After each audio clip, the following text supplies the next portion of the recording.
बाप कधी खचत नाही, बाप कधी थकत नाही. अरे पोरं मात्र होतात मोठी आणि शोधू लागतात शेतीत, आणि बाप मात्र धरून असतो आपल्या सत्तेची.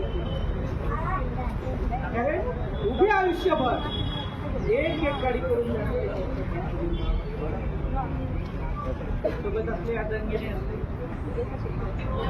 बापाचं रडणं कधी आपल्याला कळत नाही. बाप कधीच रडत नाही, कारण माझी पोरच असते.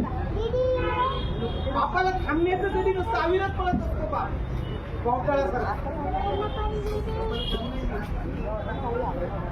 बापाला नाही म्हणणं कधी माहित नसतं. बाप्पा मला हे पाहिजे, हो